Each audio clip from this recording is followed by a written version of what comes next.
Bon, eh ben bonjour. Bonjour. Eh ben, je suis content d'être là. Ah, bah moi aussi, je suis très heureuse de te rencontrer. On peut se tutoyer si Bon, on tu peut veux. se tutoyer, pas de problème. Ok. Alors, je vais au fait directement, hein. Euh,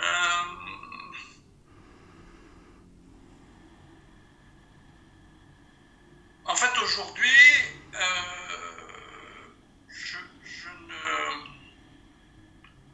je limite presque mes contacts ou mes recherches ou mes rencontres, si on peut dire, qu'à des gens avec qui ça me fait plaisir de faire l'exercice. Quand je parle d'exercice, je parle d'échanger. Qu'est-ce que ça veut dire? Ça veut dire que je deviens de plus en plus insatisfait de tout ce qui peut me concerner dans le quotidien. Et je n'arrive à être réellement vulnérable comme ça me plaît de l'être lorsque j'arrive à l'être, qu'avec des gens, qu'avec très peu de gens. Alors j'ai beaucoup de mal avec les notions d'éveil, pas éveil, des trucs comme ça. Ça, c'est des choses qui sont un peu réductrices pour moi, mais la liberté des conversations que je peux trouver ne se trouve que dans très peu de personnes. Et je deviens de plus en plus exigeant. Ça fait vraiment beaucoup d'années que je bricole dans le labour de tous ces trucs-là, et c'est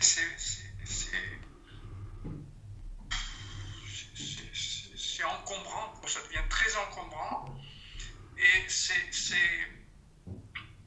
très décourageant parce que à chaque fois que je trouve quelque chose qui vibre en moi, c'est dans des endroits très très simples, très dénués de tout, et ça reste pourtant un luxe infini de m'autoriser juste à être ce que je veux être. Enfin, ce que je veux, c'est même pas de volonté, hein, Et en même temps, c'est complètement désespérant. Quand je dis désespoir, c'est du registre de quelque chose de très profond, qui ressemble par exemple, presque pas d'envie de vivre quoi que ce soit. Je ne parle pas de quelque chose de suicidaire, hein, je parle de vraiment pas d'envie. Quand je dis pas d'envie, comme je suis très, très entier et radical sur mes prises de position, c'est des prises de position qui sont, par exemple, très invivables pour mes proches, pour ceux que j'aime et pour tout mon quotidien. Et donc, je suis dans une espèce de tristesse sans cause, ou presque sans cause, qui voit en même temps, enfin qui voit le choix qui est fait d'être malheureux. Ça, c'est quelque chose, alors ça fait rigoler des fois, et des fois c'est le plus désopilant qu'il puisse y avoir, parce que l'endroit où la bascule se fait entre le moment où je choisis d'être malheureux et non, c'est un endroit comme en haut d'une balançoire où on ne peut pas choisir de. Comme quand il y a du vide, quoi. Comme si j'étais sur un. Il y a des espèces de trucs comme ça, des ponts là où on peut sauter avec un élastique là. C'est un peu le même sentiment. Et le fait de savoir que ça ne relève que d'une impulsion qui est très très proche de moi, puisque je suis sur le bord du pont, là, la pichenette que ça représente a quelque chose de fondamentalement démoralisante, quoi. C'est quelque chose de. C'est quelque chose de. Et les seuls endroits, les seuls moments, les seuls espaces où cette chose-là devient juste une chose, ou presque même pas une chose, c'est lorsque je peux le partager. Ça veut dire lorsque cette chose-là, ce petit sentiment de choisir, non choisir, ce qui m'empêche d'être libre, ce qui m'empêche d'enlever mon slip et de courir dans la rue là, sans risquer de mourir, c'est impossible. C'est impossible, et là je parle d'un choix qui me mettrait presque en danger, mais il y a des choix qui ne me mettent même pas en danger. Et cette chose-là, lorsque j'ose la laisser traverser et mon corps et la conversation,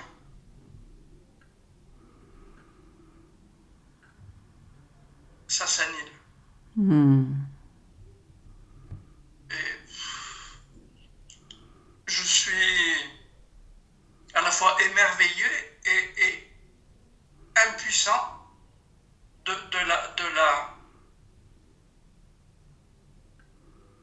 du miracle que ça représente, juste cette chose-là. C'est un truc de malade. C'est un truc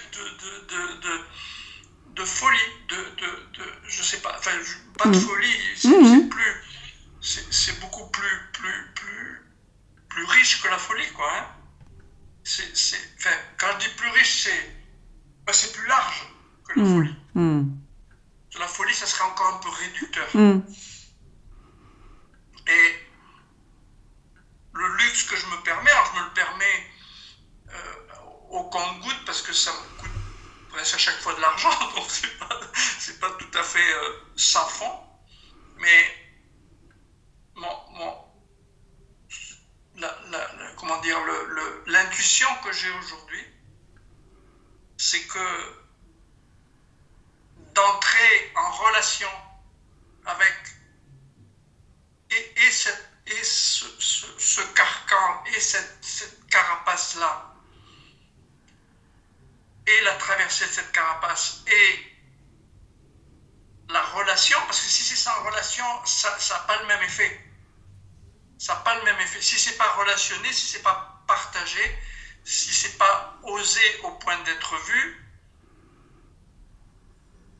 d'être dit, je peux le dire à Jeannette. Jeannette, c'est ma chienne, hein, je peux le dire à Jeannette, mais ça va pas changer grand-chose, quoi. En tout cas, ça va pas être aussi actif que si je le partage à quelqu'un qui est dans un humain, quoi. Et je suis dans une espèce d'impasse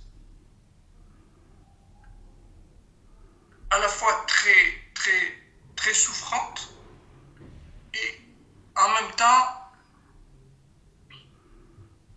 avec une espèce de dérision sur cette chose-là qui me fait du mal. La dérision elle-même me fait du mal de ça, parce que je fais le malin lorsqu'il y a dérision, en tout cas lorsque je me la dis, parce que elle n'est pas vraie. Il n'y a pas de dérision là-dedans.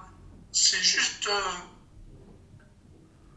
j'ai juste besoin de vivre. Ça a l'air bête, hein. Voilà, donc le simple fait d'oser le mettre en mots, le mettre en vagues, comme ça, parce que ça fait des vagues, ça pourrait presque se vomir, cette chose-là, tellement c'est physique. Le simple fait d'oser des mots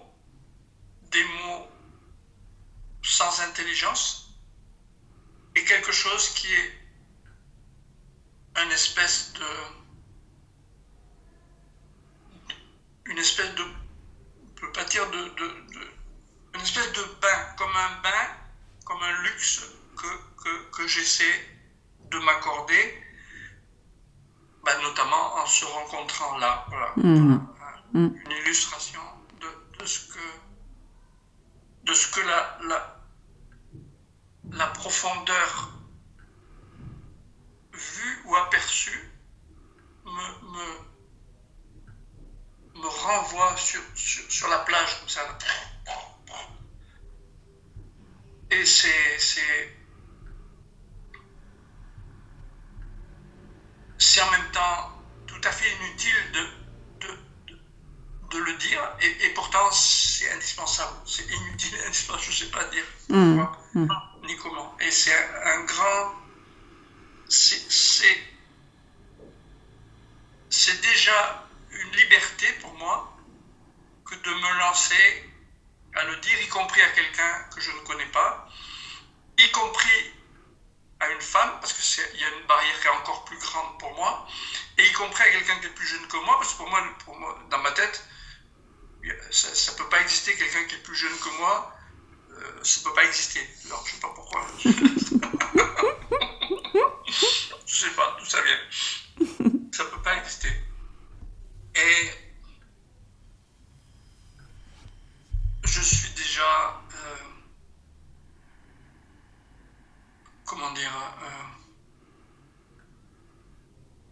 presque acquis à la relation quand je suis là, sans enjeu.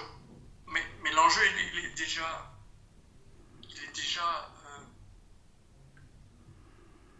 vital. Il n'y a pas d'enjeu et c'est vital. Je ne sais pas expliquer ça, les deux. Donc voilà un peu ce que je voulais poser dans le bac à sable de notre échange, quoi.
Merci. Merci infiniment.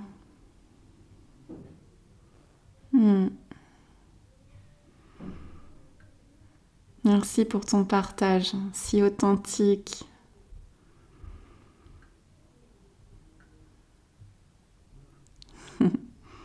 Si profond.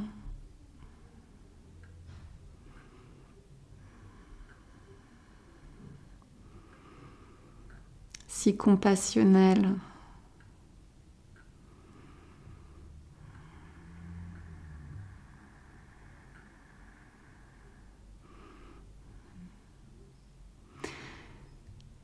Jean-Marc.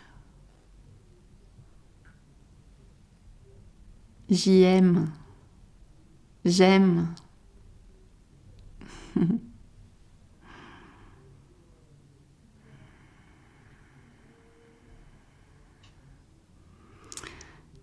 juste repréciser une évidence.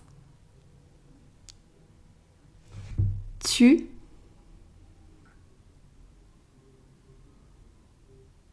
viens te rencontrer.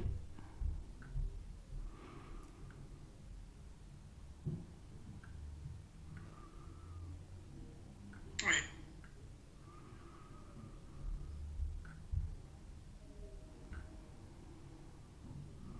Tu te vois. Tu te parles. Tu t'entends. Et simultanément, il n'y a pas de toi, il n'y a pas de tu. Et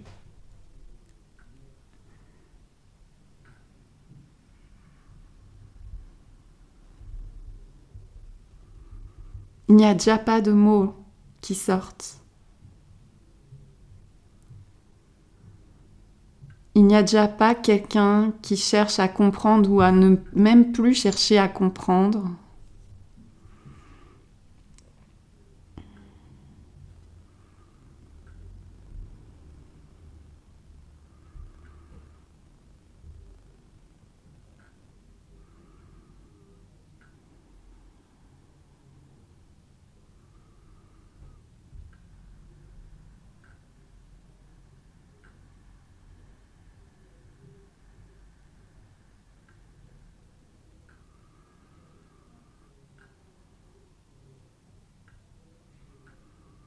C'est comme un tableau, enfin tes mots, quand ils se déposaient, j'utilise le passé, mais il n'y a que cet instant bien sûr, et ils sont toujours vibrants là, tu vois. Et c'est comme un tableau. Et c'est un tableau poétique, kaléidoscopique, avec plein de mouvements vibratoires qui semblent contradictoires, mais c'est un seul mouvement non-mouvement. Et la tentation, ce serait de pouvoir fixer ça, en fait, de pouvoir se dire, bon, allez, maintenant, c'est bon, on a discuté, mais bon, il faut quand même qu'on puisse conclure, quoi, qu'on puisse trouver une conclusion à tout ce bordel. Donc, on va le faire rentrer dans un tableau qui va pas bouger, qu'on va mettre dans un musée, et les gens viennent regarder le tableau et disent, ah oui, ça c'est de l'art. Mais l'art, c'est tout. Ce qui est et n'est pas.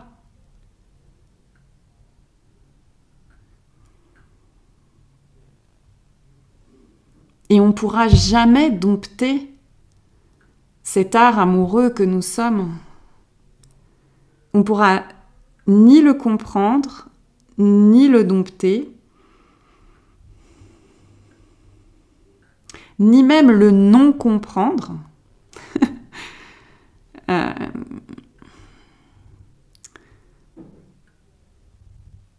Tu as employé le mot folie. Oui, et évidemment, tu disais en même temps, c'est réducteur, mais chaque mot est réducteur, en fin de compte. Dès qu'on dit n'importe quel mot, ça peut être le mot le plus intelligent de la Terre, ça restera un concept, ça restera une saisie et une conclusion. Or, ce que nous sommes est inconcluable. Enfin, il n'y a pas de limite. C'est totalement ouvert. Et cela s'expérimente apparemment dans des limites. Et simultanément qu'il y a cette exploration des limites, il y a aussi une résistance. Donc ça, c'est pas que pour Jean-Marc, pour Kiki Jean-Marc, moi j'appelle ça les Kiki, ou Kiki Vera. Il y a une résistance à l'exploration de la limite. il y a comme ce fantasme, ça aussi c'est un truc que j'emploie souvent, le fantasme spirituel, qui serait que en permanence, il y aurait comme une identification fixe à cet espace. Et encore, dire espace, c'est encore un concept. Je veux dire, on ne sait pas ce que c'est l'espace. Mais voilà, il y a ce fantasme-là de la non-limite. Même si, encore une fois, on ne sait pas ce que c'est la non-limite, blabla. Et il n'y a pas de souci avec le fait qu'il y ait ce fantasme, en fait. Il continue d'apparaître. Enfin, surtout quand, justement, plus il y a cette exploration spacieuse, en apparence, parce que là, je te parle de quelque chose d'expérientiel, mais l'espace que nous sommes n'est pas lié à une expérience, en fait. Il n'est pas lié à un moi. On pourrait dire qu'il est antérieur, mais même dire ça, tu vois, si je dis antérieur, tout de suite, mais comment ça, antérieur? Alors, il y aurait une antériorité? Non, il n'y en a pas. Mais en fait, c'est pour ça que c'est de la poésie et c'est des tableaux qu'on est en train de peindre là, à l'instant. Enfin, qui sont en train d'être peints à travers un apparent nous, quoi.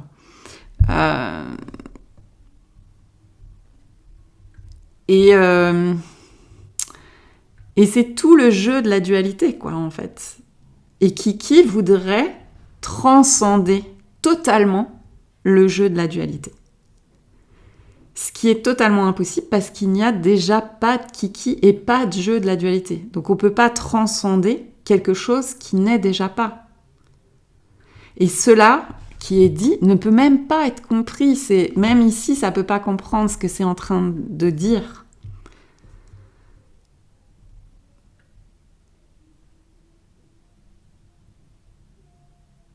Donc c'est clownesque en fait, c'est complètement clownesque. Enfin, je ne sais pas si tu as déjà exploré le clown. Moi, c'est quelque chose que j'ai pu explorer, enfin que j'explore même quotidiennement. Et je pense que tous les kikis sont des clowns de toute façon. Mais quand tu vas à un spectacle de clown ou quand toi-même t'explores le clown, c'est vraiment ça, quoi. C'est vraiment le clown, il arrive sur scène et puis il sait pas ce qu'il fout là, quoi.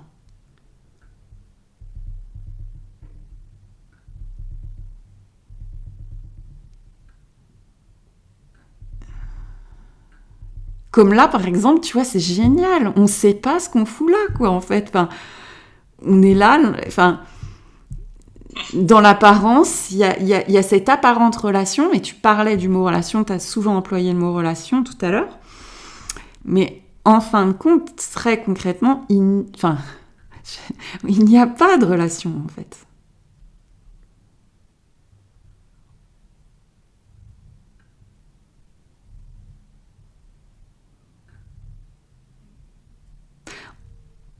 Plus tu as l'impression d'être à côté de la plaque, on pourrait dire, là, c'est encore une histoire ce que je dis, parce que tout ce qui est dit, tout est une histoire. Tout est un conte, tout est une fable. Mais plus tu as l'impression d'être à côté de la plaque, finalement, plus presque on pourrait dire t'es complètement dedans, mais en fin de compte, on ne peut pas ni être dedans ni dehors. Mais cette sensation de découragement que tu décris, en fait, le mot qui me venait au moment où tu parlais, c'est vraiment l'impuissance, en fait. L'impuissance totale.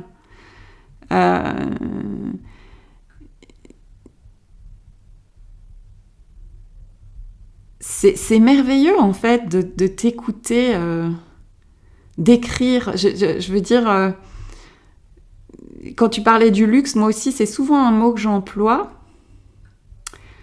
Parce qu'effectivement, il me semble que c'est très luxueux de pouvoir, même si le fait d'avoir conscience de ça est aussi une illusion, en fait c'est une illusion dans l'illusion, parce qu'il n'y a personne qui a conscience de rien, quoi, en fait, il n'y a déjà même pas de conscience. Mais dans l'apparence, il semble que Kiki JM, il ait conscience de cette impuissance et qui puisse exercice, justement, enfin, dans ce labo de l'amour, il y a des mots qui émergent, c'est très corporel, c'est très organique ce que tu décrivais, c'est pas juste au niveau des pensées, enfin, on sentit vraiment quelque chose dans le corps. Et oui, effectivement, c'est ça le jeu, en fait. C'est vraiment ça. Il n'y a pas de problème, en fait. Le problème vient juste d'un apparent jugement sur l'apparente exploration. Un truc qui dit, ce qui est en train d'être vécu devrait être différent. Ça ne devrait pas se passer comme ça. Je sais comment ça devrait se passer et je sais que ça ne devrait pas se passer comme ça. Et ça, c'est complètement OK. Enfin, tu vois, ça fait partie, c'est constitutif du kiki de reposer. Enfin, ça fait partie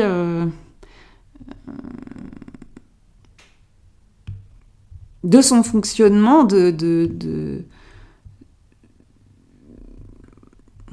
d'explorer des croyances, d'explorer des jugements, d'explorer des attentes. C'est ni bien ni mal non plus, ça.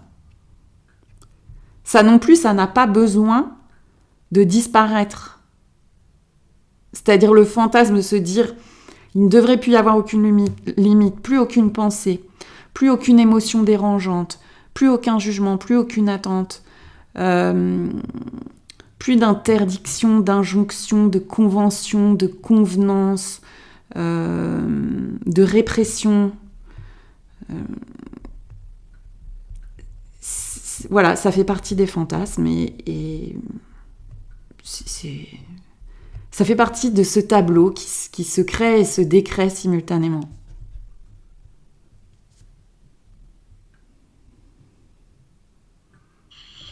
Ce que ça m'évoque, c'est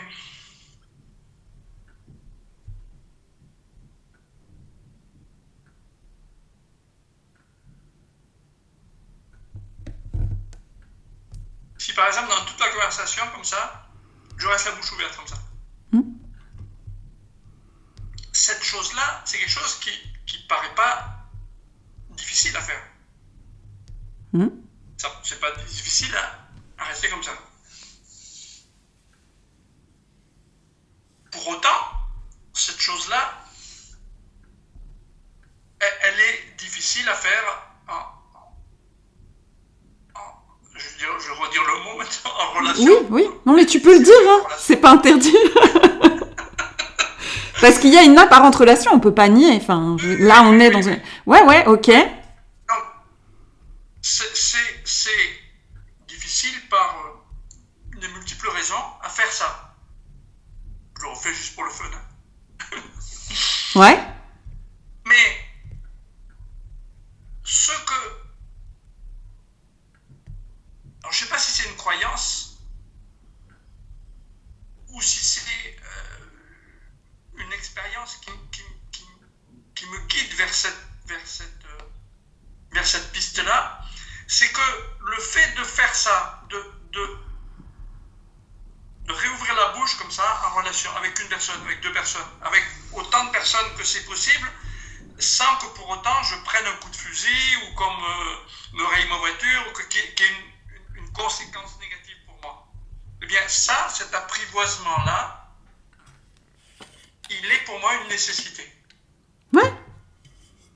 Il est une nécessité. Et c'est ce que je viens chercher dans des relations avec des personnes qui sont plus réceptifs que peuvent être réceptifs les gens qui sont autour de moi ou l'idée que je me fais des gens qui sont autour de moi. Hein. Je sais pas, ben oui.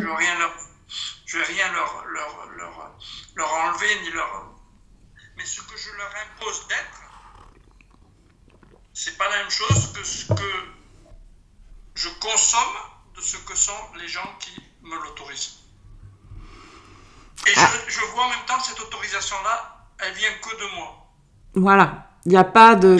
En fait, tu n'imposes rien aux gens et eux ne t'imposent rien non plus, quoi, en fait. Oui, mais je l'induis. Tu n'induis rien.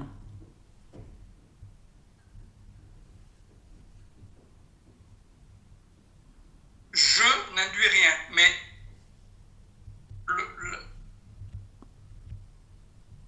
l'ensemble des choses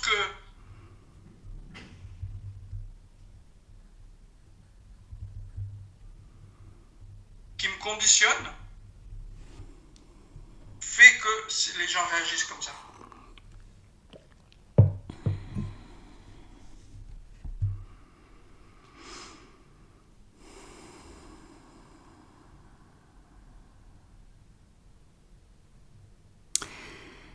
Il n'y a que cet instant, en fait. Apparent. Donc tout ce que tu racontes, c'est une histoire en fait à laquelle tu crois. Mais quand je te dis ça, ça veut pas dire qu'il faut qu'il y ait pas cette histoire. Il y a pas enfin vraiment des histoires. Les kikis, il y en aura toujours. On peut pas arrêter les histoires. Chaque kiki a une histoire qui est complètement évolutive. Il se raconte. Oui, mais si je fais ça, je sais qu'elle va dire ça. Là, j'aurais pas dû dire ça. Oui, non, non, non, non, non, non, non, non, non, non, non. Mais en fait, de toute façon, toutes les personnes, ce sont ton miroir en fait. C'est une projection. Juste d'une pensée. Enfin, la personne, par exemple, cette main ou ce menton, c'est déjà rien. C'est même pas rien qui devient un menton, c'est rien, quoi, en fait. On pourrait dire c'est une pensée, quoi, en fait. Et les personnes, en fait, que tu sembles voir, en fait, c'est de l'information, mais qui n'est déjà pas, quoi, en fait. Et il n'y a que cet instant. Et dans cet instant, il semble qu'il y ait une histoire qui se raconte, qu'il y a des conditionnements qui t'empêchent d'être toi. Comme tu le voudrais. Mais ça reste une histoire.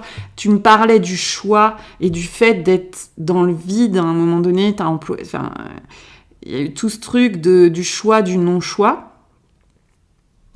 Mais il n'y a pas de choix, en fait. Il n'y a pas de libre arbitre. Il n'y a personne qui décide de rien. Tu n'as pas décidé de prendre cette séance, en fait.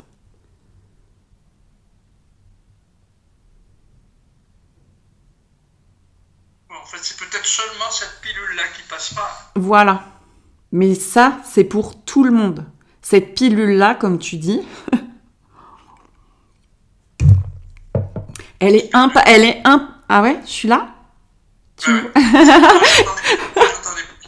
Je sais pas si je suis là.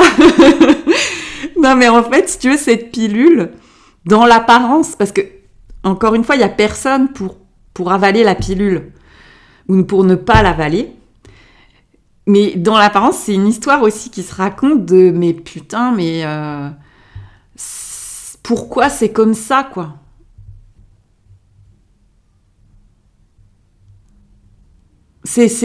Enfin, moi, c'est un de mes mots préférés, et je pense que je referai peut-être une vidéo là-dessus, je l'ai souvent évoqué, ce mot, c'est le mot absurde. Absurde, c'est un mot qui veut dire aussi gratuit, en fait.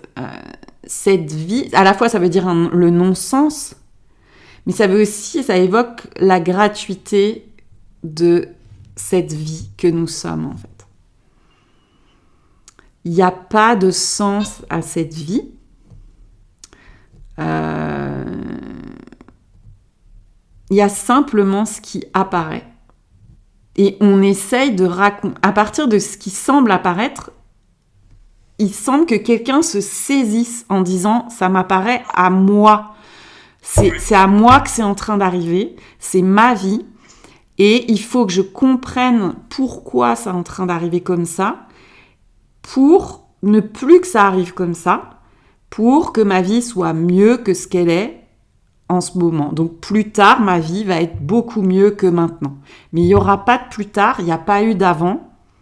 Il n'y a que ce qui apparaît dans l'instant, et l'instant même qui veut s'y accrocher en disant « je sais ce que c'est que l'instant, c'est ici, maintenant ». Donc après, il ne veut plus que du ici, maintenant, ici, maintenant. Donc ça devient aussi un autre problème. Donc, tout ça, ça fait partie du patchwork. Et oui, dans le patchwork, il semble qu'il y ait cette pilule qui passe pas. Mais même cette pilule, c'est une blague. Même cette pilule, c'est une blague parce qu'il y a effectivement, elle est inacceptable dans le sens où il n'y a personne pour pouvoir l'accepter ou la refuser. Tu vois ? Et donc ça, c'est incompréhensible. C'est l'absurdité totale. Donc, je vais insister lourdement. Ouais, mais vas-y.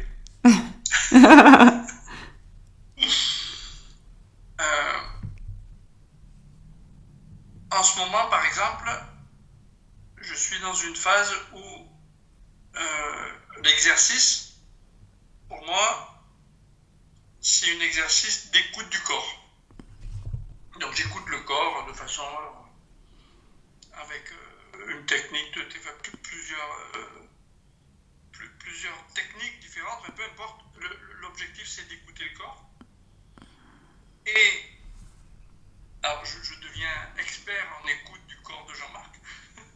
Mais c'est bien ce que je te renvoyais en miroir, parce que c'est assez rare. Donc ça mérite d'être souligné. On sent qu'il y a un goût pour ça, il y a un enthousiasme, il y a... c'est... Ah ouais, il y a même comment dire, peut-être pas une addiction, mais quelque chose de facile, de quelque chose de presque addictif. Ouais. Une jouissance, il y a une jouissance de ça, ouais. Ouais, il y a un vrai plaisir dans ça, il y a quelque chose de vivant dedans, comme plaisir en tout cas. Et ce qui se passe, c'est que par cet exercice-là, par ces exercices, quels qu'ils soient,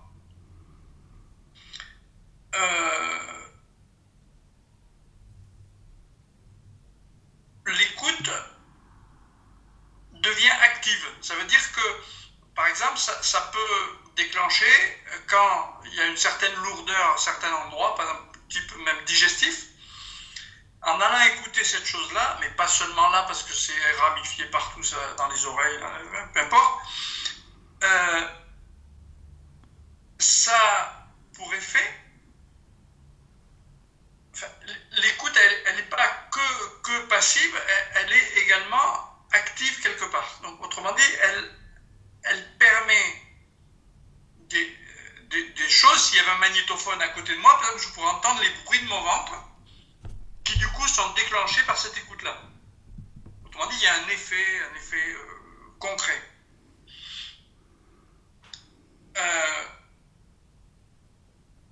Ça, c'est sur l'aspect purement corporel. Et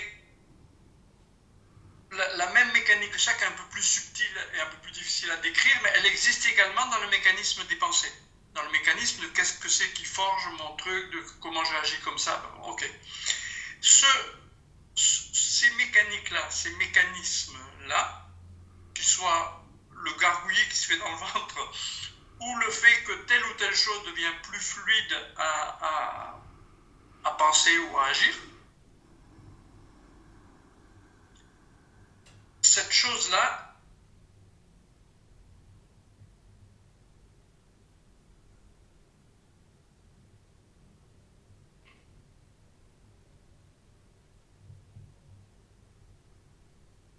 c'est vu par vous. C'est vu. Ça veut dire que je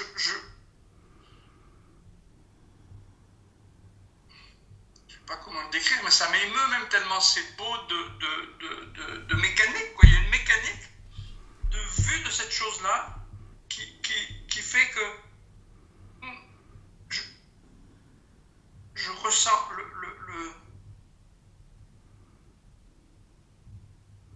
je peux même pas dire je ressens, mais il y a quelque chose qui est senti de très subtil, de très basculant.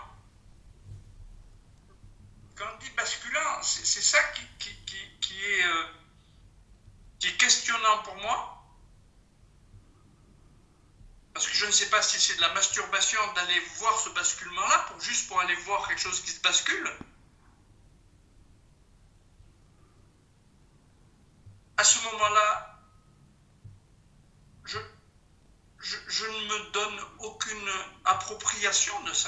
pendant que ça se fait.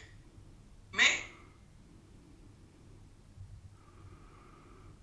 il y a une intelligence qui ne m'appartient pas, qui vient prendre sa place, qui vient me pousser dans le mur, et puis qui vient juste prendre de la place. Je ne sais pas si c'est compréhensible. Ce que Ouais. Non. Si, c'est juste qu'il n'y a personne à pousser dans le mur, quoi, en fait. Enfin, il n'y a pas... Si tu veux, il n'y a pas de séparation entre l'apparente sensation de l'apparent corps, l'apparente perception de cette apparente sensation dans cet apparent corps et de cet apparent espace, cette apparente intelligence. Enfin, tu vois, il n'y a pas de séparation, en fait.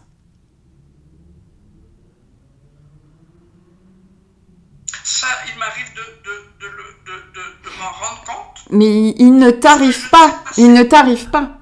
Tu vois ce que je veux dire? C'est pas quelqu'un. Ouais. Tu vois? Mais parce que vois que malgré tout, et là encore, ça n'est pas une erreur du tout, mais il y a quand même toujours un jeu qui rapplique pour dire oui, mais je me rends compte que non. Même quand tu dis c'est vu qu'il y a une intelligence. Mais en fin de compte, si tu veux, après, ce que je dis n'est pas une conclusion. Il n'y a pas quelqu'un qui est en train de se masturber dans cette exploration, en fait, tu vois. Il n'y a pas... ça s'explore apparemment de soi-même, spontanément, sans personne, et ça n'est déjà pas en train de s'explorer simultanément. Et il semble qu'il y ait un témoin, ça c'est sûr, il semble qu'il y ait un témoin qu'on appelle la conscience. Mais même cette conscience, on pourrait dire que c'est aussi une contraction énergétique, en fait. Enfin, apparente, qui n'est déjà pas. Il n'y a déjà pas de témoin, en fait. Mais là, ce que je dis, ça n'en fait pas une vérité sur laquelle on peut s'appuyer et quelque chose qui est fixe. Ah, ok, non.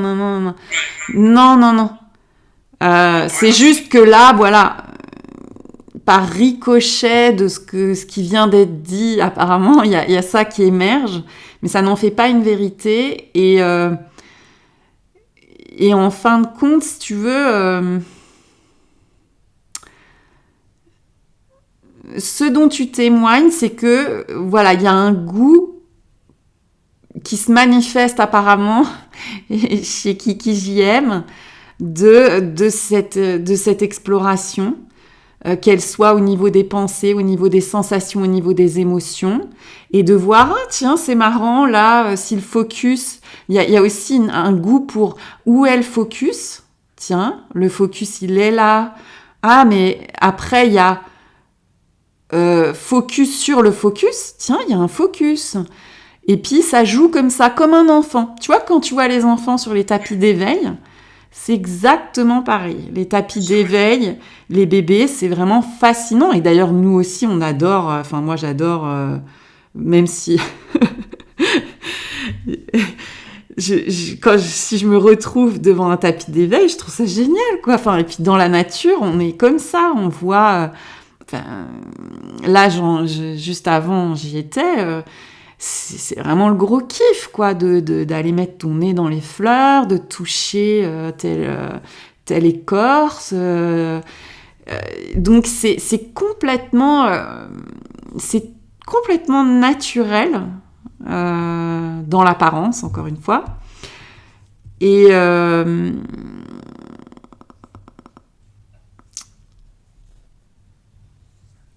après, voilà, ce qui est rigolo, c'est que à observer, c'est que tout de suite, il faut le mettre, tu vois, quelque part, se dire, mais alors qui est-ce qui est en train d'explorer ça, quoi? Enfin, et ça aussi, c'est rigolo, quoi. C'est rigolo c'est vraiment un jeu, quoi. C'est vraiment un jeu euh, qui est en train de savourer, qui est en train de contempler, et qui est en train de demander qui est en train de contempler. Et après, c'est qui. C'est pour ça que c'est les kiki, quoi.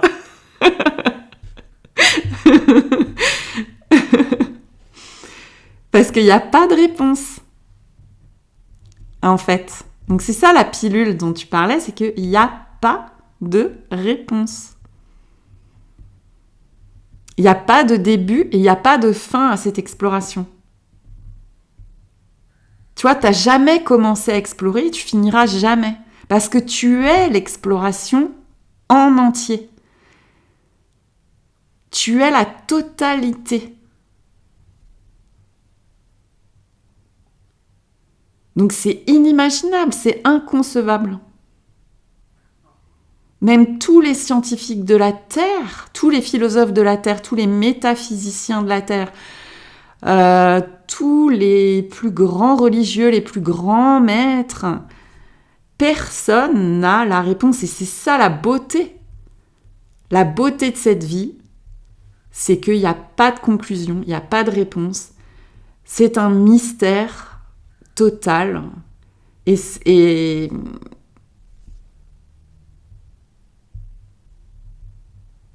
un jeu.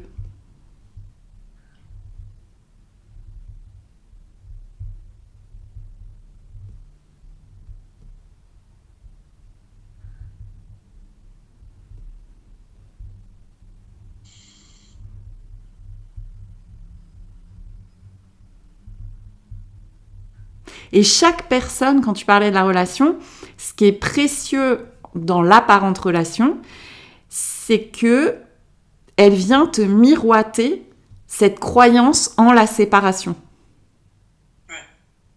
Tu vois ? Donc chaque fois que tu, entre guillemets, butes sur « Ah, mais là, ça, tu ressens une gêne, en fait, quoi. Vraiment, et ben ça, c'est le cadeau, quoi. Parce que là, tiens, cette gêne-là, je la connais, tu vois, c'est que tout d'un coup, tiens, c'est une nouvelle gêne. Ça gêne pas tout à fait au même endroit, là, aujourd'hui. Vu que t'avais laissé circuler, t'avais exploré, ça s'est déplacé, tu vois. Et puis, là, t'es de nouveau en relation avec cette personne, quand c'est qu'il y a des personnes qui viennent vraiment nous déclencher dans l'apparence, quoi. Hein, des personnes où il faut pas grand-chose pour que ça nous... Et c'est là le cadeau, quoi. Parce que du coup, ça vient te refléter à chaque fois cette croyance qu'il y a un toi qui est séparé de il ou elle ou eux, tous les eux, là, qui comprennent rien.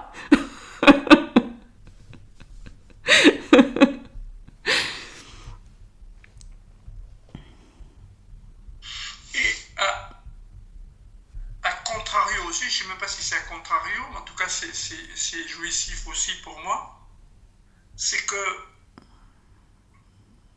lorsque une partie...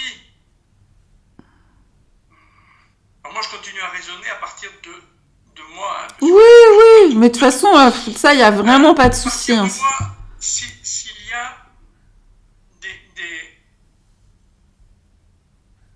des endroits, des trous qui existent comme ça, des failles, des fêlures ou des failles qui peuvent par exemple s'exprimer dans la création. Par exemple, dès qu'il y a création, je me rends compte, moi, et je pense qu'aucun artiste honnête ne peut nier ça, c'est qu'à un moment donné, quand il rencontre sa création, il se rend compte que ça ne vient pas de lui, quoi, hein. Moi, ça m'arrive parfois d'écrire des poèmes dont le début de la phrase est commencé d'écrire seulement sans que moi je connaisse la fin. Donc là, j'ai une illustration complète du fait que ça n'est pas localisé et que ça n'est pas approprié. Cette chose-là, qui donc n'appartient pas à Jean-Marc comme personne qui pourrait le mettre dans sa poche ou dans son sac à dos ou j'en sais rien, enfin dans quelque chose qui lui appartiendrait, et ça existe. Je ne vais pas le dire autrement, il y a quelque chose qui existe comme ça, puis c'est créé, ça vient, poum, soit de la peinture, de la musique, de la littérature, peu importe la création. Ça peut mettre une création autre, une création tout court. Cette chose-là, en même temps qu'elle apparaît, alors je reprends toujours l'image de la fêlure, là, par un endroit qui est cassé comme ça, elle frotte les bords de la fêlure, là. Elle frotte le bord, c'est-à-dire qu'on sent que ça passe au travers de Jean-Marc. C'est ma main droite qui écrit, je suis droitier, c'est mon crayon, c'est mon bureau, ça frotte quelque part quelque chose. Et ça, lorsque je frotte cette chose-là de façon, quand je le regarde assez librement, il y a quelque chose de très jouissif là-dedans, à faire toucher ces deux choses-là. C'est-à-dire à la fois cette espèce de création qui vient de nulle part et dont le contenu, on voit que c'est infini, mais immensément beau, immensément large, et en même temps, ça frotte à quelque chose qui est tout petit, qui est petit comme le corps, ou comme mon mental. Et le frottement de cette chose-là,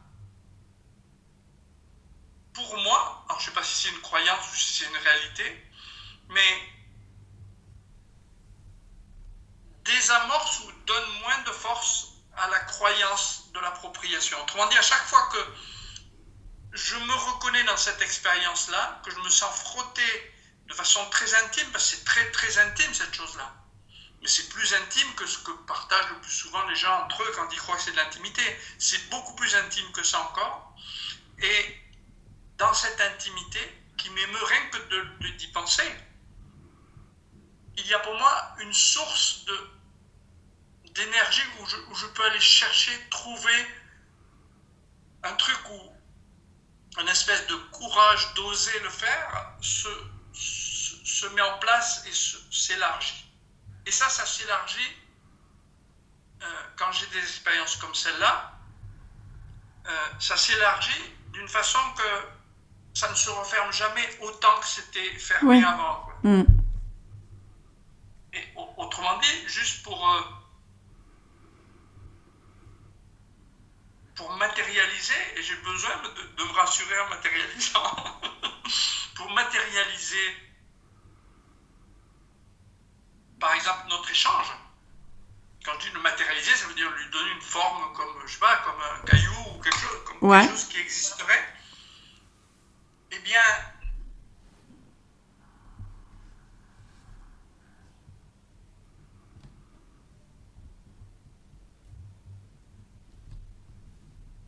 c'est dans l'émotion que j'ai à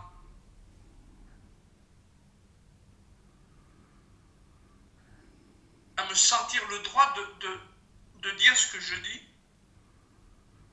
C'est dans cette émotion-là que quelque chose d'irréversiblement ouvrant s'ouvre. Je ne suis pas le même caillou avant qu'après. Et je parle vraiment des choses les plus triviales de moi. Et je ne crois pas que ce soit l'heure. Le fait d'avoir cette envie, ce goût, cette appétence à aller frotter cette chose-là pour que le caillou, Jean-Marc, une espèce de décomposition de ce caillou-là ou d'ouverture de ce caillou-là ou du lissage ou de la fracture, je ne sais rien comment ça peut s'appeler. Je veux rendre un hommage matériel. C'est comme s'il y avait une sculpture qui s'était faite de ça. Alors, je ne veux pas le cristalliser pour en faire une médaille de la Légion d'honneur, mais je veux en faire quelque chose auprès duquel je trouve le courage d'oser oser. Il n'y a rien à dire, j'ai rien ni d'intelligent ni de stupide à dire, c'est pas l'objet, c'est pas le but, c'est même pas ça le plaisir. Par contre, dans le fait d'oser, il y a quelque chose qui s'ouvre, comme dans la sexualité, par exemple. C'est pas ce qui est fait qui a vraiment de l'importance, mais la chose qui a été ouverte à être faite, elle ouvre quelque chose dont on ne ressort pas tout à fait indemne. En tout cas, c'est ce que je crois. Et c'est ce en quoi la relation, pour moi, est la relation privilégiée. Quand on parle de privilégiée, ça veut dire sélectionnée. Je ne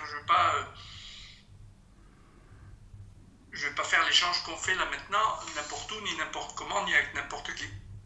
Mais pour autant, lorsque je m'offre cet espace-là, il y a quelque chose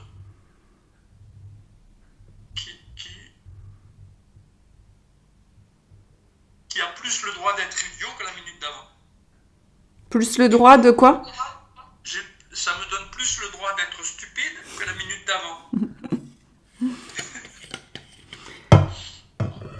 Eh ben, moi, ce que ça me renvoie, tout ce que tu dis, c'est...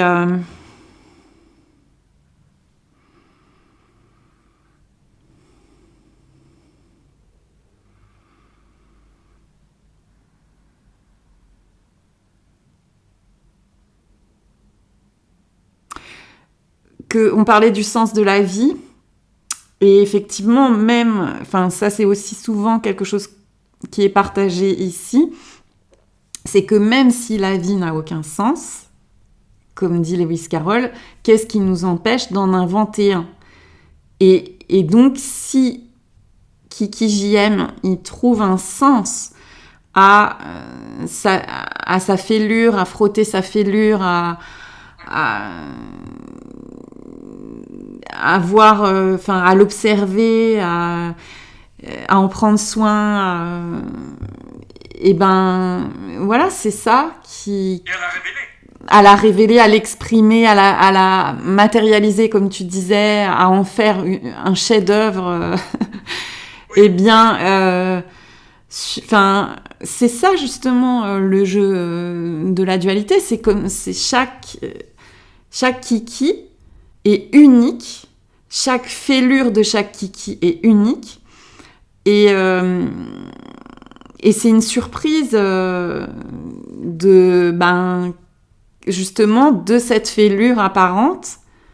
Qu'est-ce qui émerge Quand tu parlais de l'intime, là encore, en fait, il n'y a pas de séparation, c'est pas quelqu'un qui explore l'intime, nous sommes l'intime en fait. Donc, il n'y a pas à le chercher. Alors, je veux dire, il n'y a pas à...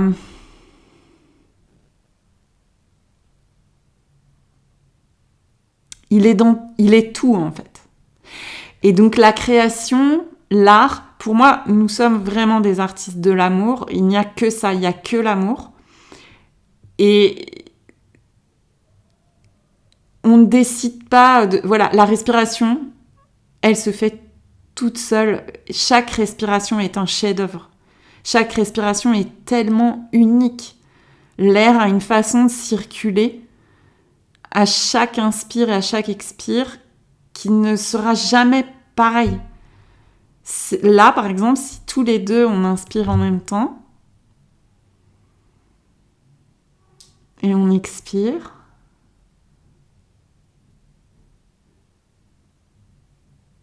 c'est une œuvre d'art.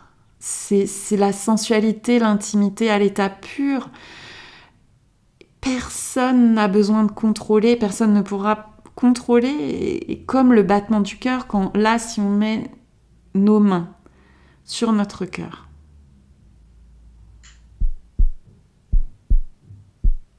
Et qu'on se permet juste ça, de ressentir le battement de notre cœur.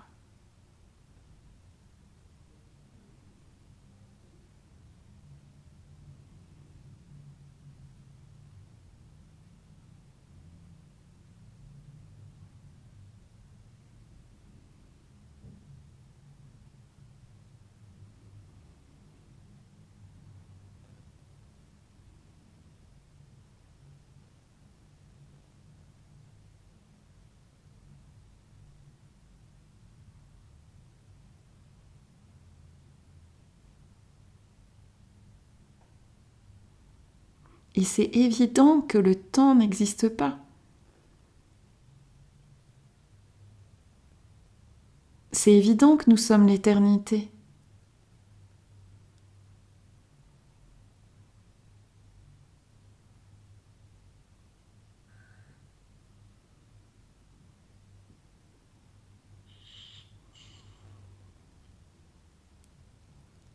Toutes les questions se dissolvent dans ce battement de cœur, dans cet inspire, dans cet expire, et simultanément elles peuvent réapparaître.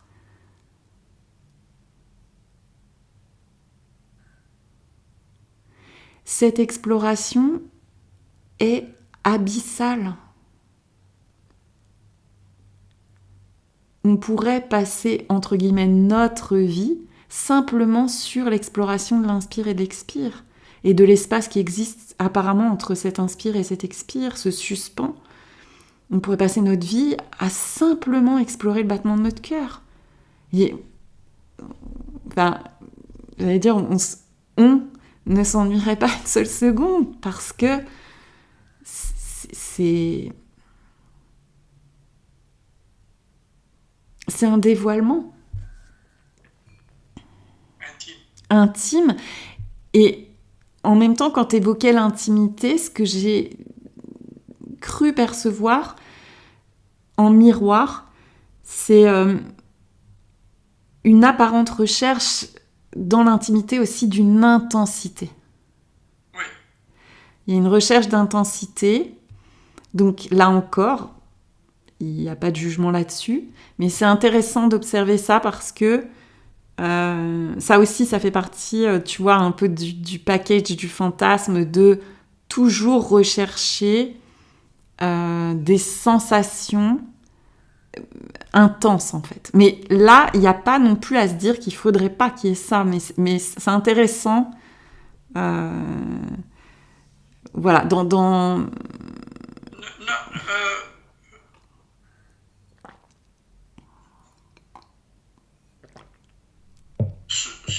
Une autre chose qui me vient et qui vient nuancer ou contredire ça, ou en tout cas rapporter autre chose, c'est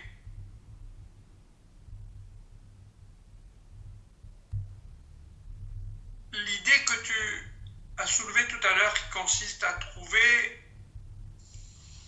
ou même inventer ou créer un sens, même un endroit où il n'y a pas de sens, est quelque chose qui me parle beaucoup.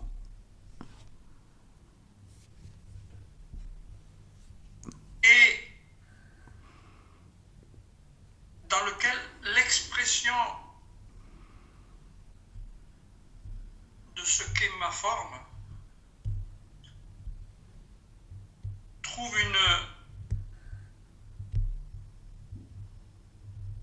une subtilité et une profondeur qu'il est nécessaire pour moi d'honorer. Ce que je veux dire, et je ne veux pas me comparer, mais ce sont des choses qui me parlent tellement et de très près. Lorsque je lis des gens comme Christian Bobin ou Christiane Singer ou des choses comme ça, la profondeur de ce qui peut être frotté avec des silex, parce que les mots c'est quand même des choses assez grossières, sont des choses qui ressemblent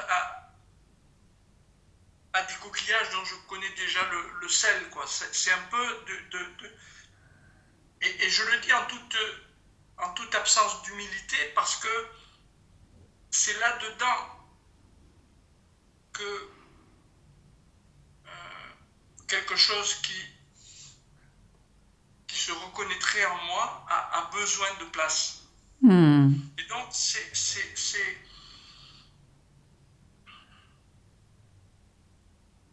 cette immodestie est nécessaire pour moi. En tout cas, dans la découverte que je suis en train de faire et que je suis en train de partager, il y a une nécessité d'immodestie à cet endroit-là. Pour que l'endroit où la fêlure frotte, où la lumière frotte la fêlure, cette fêlure, peu importe la forme, mais quand elle est vue de près, qu'est-ce qu'elle est belle. Juste parce qu'elle est comme les empreintes digitales. Juste parce qu'elle est unique et qu'elle... C'est même pas qu'elle mérite de vivre, c'est que rien ne peut l'empêcher de vivre. C'est la source. Oui. C'est la source que nous sommes. Oui. C'est la Et source. c'est ça qui est là. C'est le geyser. C'est vraiment un geyser d'amour. Et c'est ça qui te touche. Qui se touche, en fait. Et oui, parce que C'est la source qui se touche elle-même, en fait. C'est pour ça que c'est vraiment très... Effectivement, quand tu évoquais la sexualité, c'est très sensuel. C'est la source qui se... Oui, il n'y a pas à être modeste, qui s'auto-louange. Et c'est vraiment ce souviens-toi de ta noblesse. C'est ce que tu vis. Je ne peux que te rejoindre dans ce mouvement d'auto-louange et de t'encourager et de te remercier, de t'honorer ainsi. Vraiment, ça me... En résonance, c'est très touchant aussi de recevoir ça. C'est un vrai cadeau que tu te fais et que tu offres, que tu rayonnes en fait. Donc je ne peux que vraiment...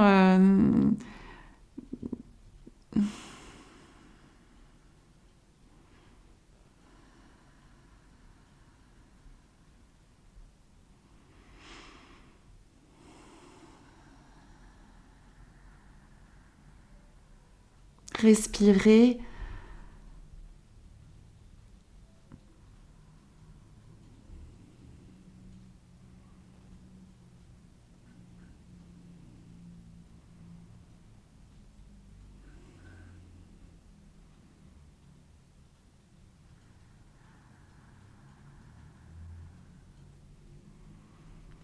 Il y a quelque chose de à vif en fait. Et j'aime cette expression à vif parce qu'il y a la vie dedans, quoi. Enfin, nous sommes ce à vif.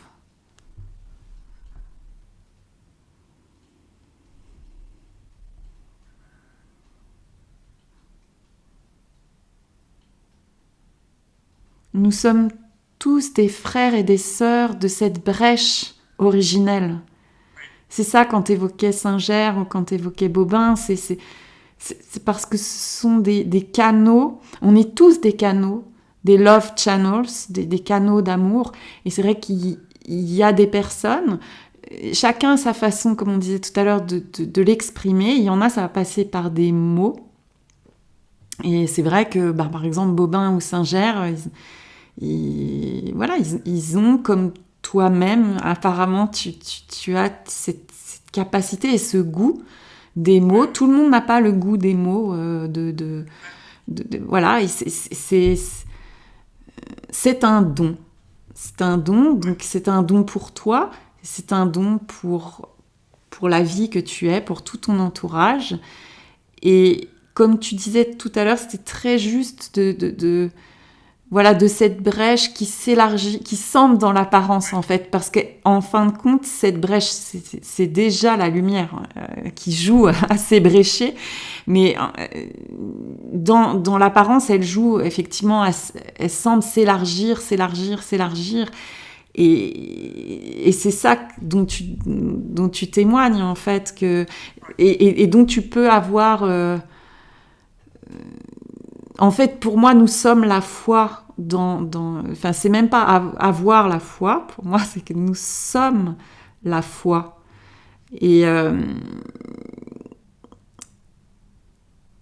que c'est ça, en fait, qui transpire dans ce que tu dis. La foi que tu es, dans l'amour que tu es, dans la foi que tu es.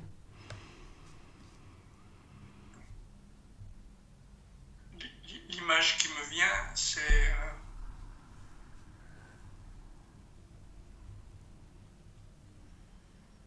que la lumière, elle existe toute seule. Elle n'a même pas besoin de s'appeler lumière, elle n'a même pas besoin d'être lumière.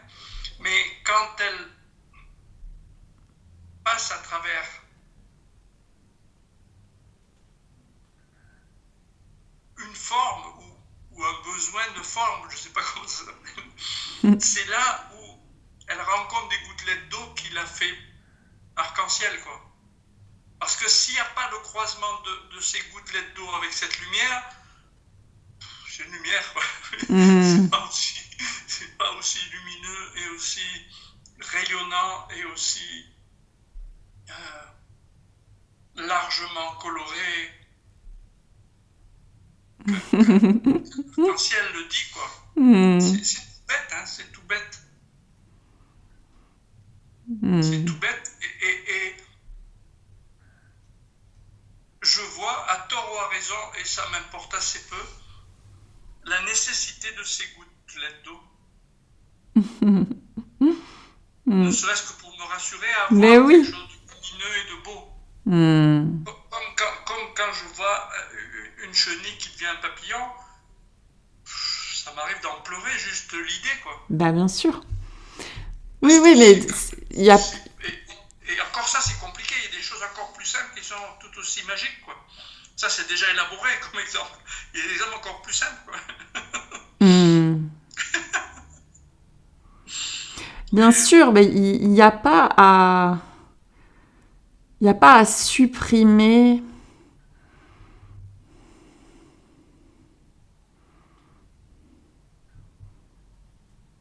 les apparentes perceptions, en fait. Enfin, l'apparente séparation, voilà. Parce que c'est de la séparation, ce dont tu parles. Parce que même de dire la lumière passe au travers, il n'y a pas de travers, en fait. Enfin, tu vois ce que je veux dire. Donc, mais il n'y a pas...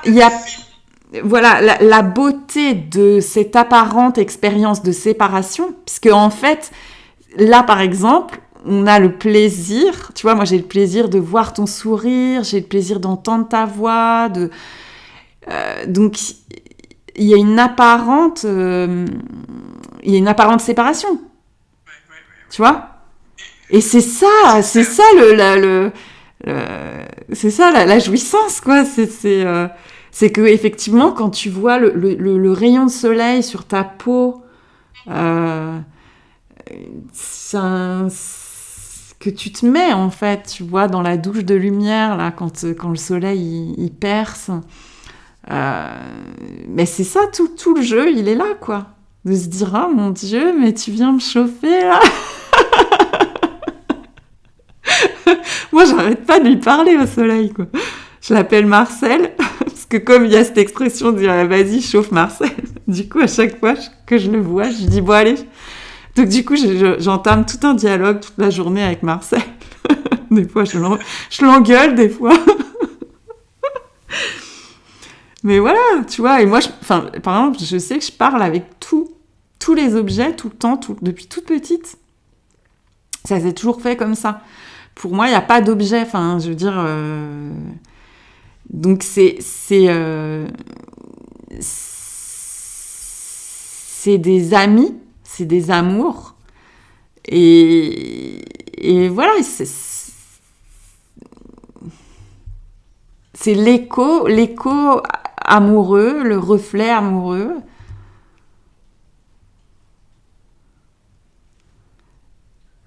Ça s'arrête pas, ça. C'est pas parce que c'est vu qu'il y a rien, quoi, en fait. que le jeu, pour autant, ne s'arrête pas, le jeu de la dualité. Au contraire, en fait, c'est que, voilà, c'est que ça devient, bien sûr, avec les milliards de guillemets autour du mot devenir, de plus en plus savoureux et donc c'est cet intime, mais même s'il n'y a pas de plus ou de moins, bien sûr, encore une fois. Mais voilà, c'est des détails.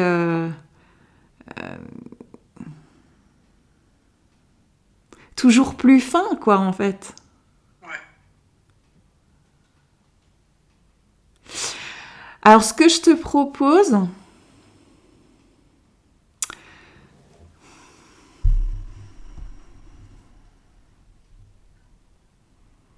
ce serait ce qui me vient là vraiment. C'est même s'il y a personne pour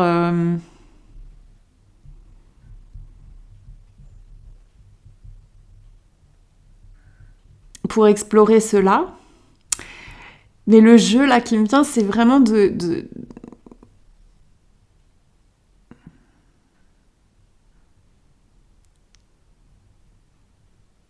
qu'est-ce qui se passe si cette apparente carapace dont tu parlais, cet apparent carcan dont tu parlais,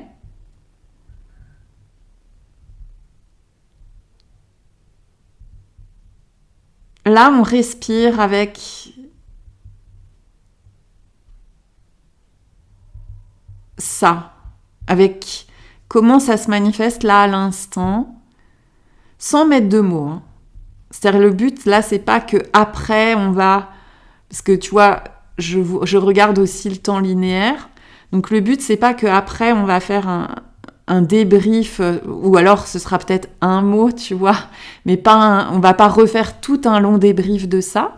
Mais avant de clore cette rencontre, d'explorer là comment s'exprime à l'instant là la limite. Par exemple dans le corps justement.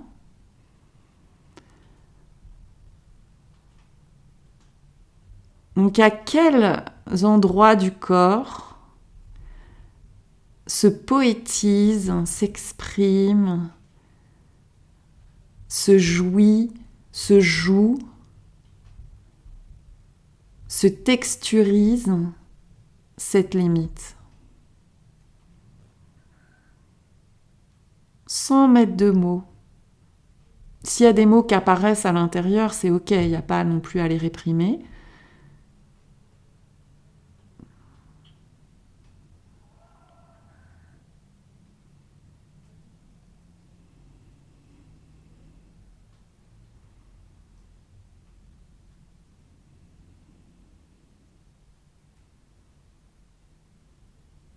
Et que cette carapace, elle a le droit d'être là.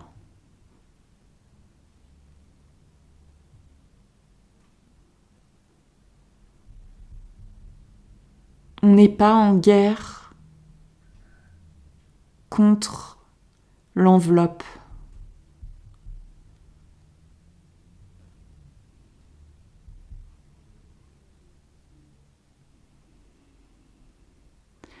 Et s'il y a un guerrier qui est là, ou une guerrière, c'est aussi ok. On n'est pas non plus en guerre contre la guerrière ou le guerrier.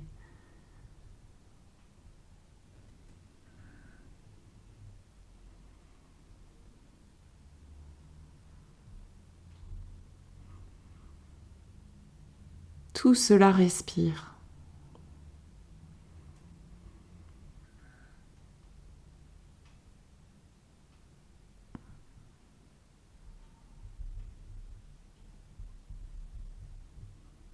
ce sont des apparents archétypes. L'archétype de l'explorateur, de l'exploratrice, de la guerrière, de la guerrière, de aussi celle ou celui qui nomme, qui a besoin de nommer. Donc tous ces archétypes dans ce grand théâtre de l'amour, ce qui est merveilleux, c'est qu'il n'y a absolument rien à supprimer. C'est le théâtre intégral. Il est son propre Graal.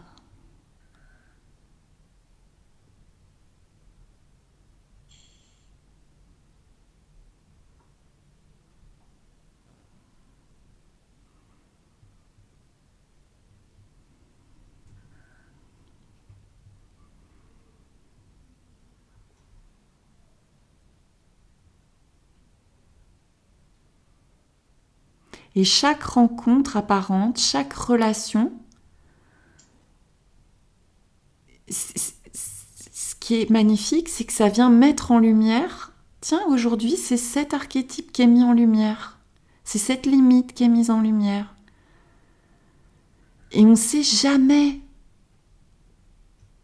Il n'y a pas un archétype qui est mieux qu'un autre, même si c'est le salaud qui apparaît, ou la salope. Et qu'est-ce que ça veut dire ce mot? J'en sais rien. C'est là le mot qui est apparu.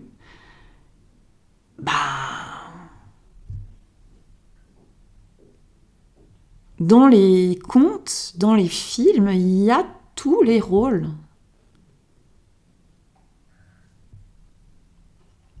Et dans le théâtre de l'amour que nous sommes, il y a tous les rôles aussi.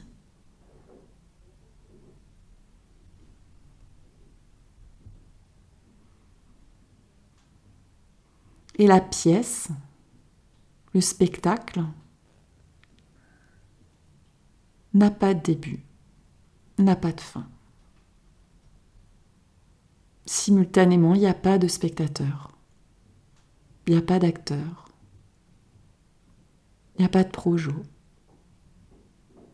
il n'y a rien, il y a tout.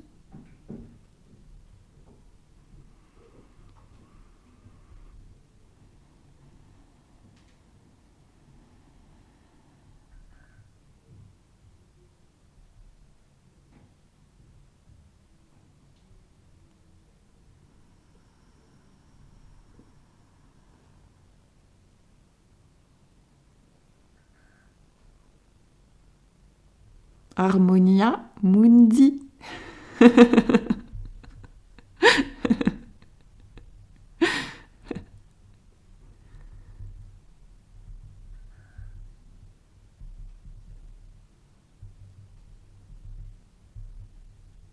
Et dans notre rencontre d'aujourd'hui, voilà, il y a des larmes qui sont apparues, il y a des rires qui sont apparus, il y a des frissons qui sont apparus, il y a des étincelles dans les yeux qui sont apparues.